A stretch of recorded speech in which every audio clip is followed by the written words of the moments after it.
Les livres font les époques et les nations, comme les époques et les nations font les livres. Pages africaines, l'univers des livres. Un espace quotidien pour évoquer cette littérature africaine, son émergence, son évolution et son actualité. Ses acteurs dans leur dynamique se frayant un chemin dans un univers riche. Riche par ses traditions, son histoire, ses mythes et ses légendes. Pages africaines. Une chronique de Hassan Arab.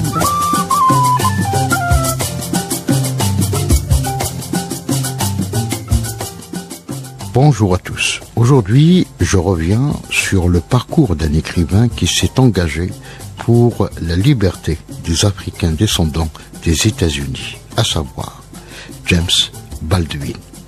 James Baldwin, qui a vu le jour à Harlem, est considéré par l'écrivain camerounais Mongo Betty comme l'écrivain, je cite, qui s'est fait le chroniqueur sensible et lucide de l'existence noire aux États-Unis.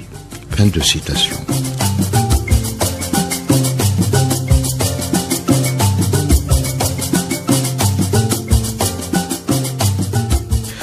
Un précoce engagement comme prédicateur d'une petite église revivaliste, alors qu'il n'avait que 15 ans, montre le besoin chez lui de sublimer cette existence. Il décide à 18 ans d'interrompre ses études pour ensuite compléter sa formation intellectuelle en autodidacte au contact de la bohème de Greenwich Village.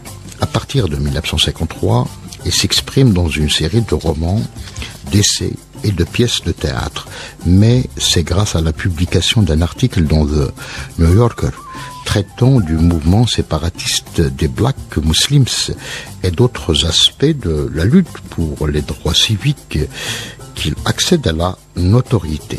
Cet article sera développé par la suite dans un livre The Fire Next, traduit en 1963 sous le titre La prochaine fois, le feu.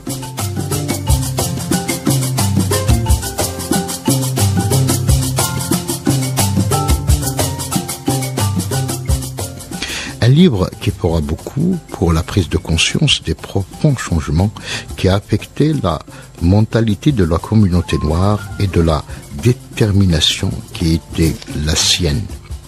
On doit dire enfin avec Mongo Betty qu'au sein des divers courants d'une période particulièrement féconde, James Baldwin est un peu à Martin Luther King ce que le roi Jones est à Malcolm X l'expression littéraire d'une certaine attitude politique.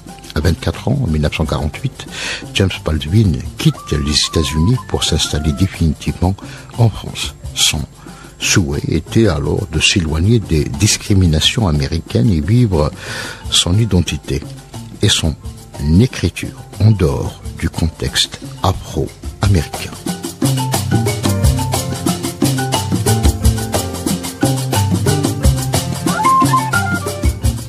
Il ne voulait pas être lu comme, je cite, juste un nègre, ni même juste un écrivain nègre. Fin de citation. Ses essais rassemblés dans Chronique d'un pays natal et La prochaine fois, le feu, explorent les non-dits et les tentations sous-jacentes autour des distinctions raciales au sein des sociétés occidentales.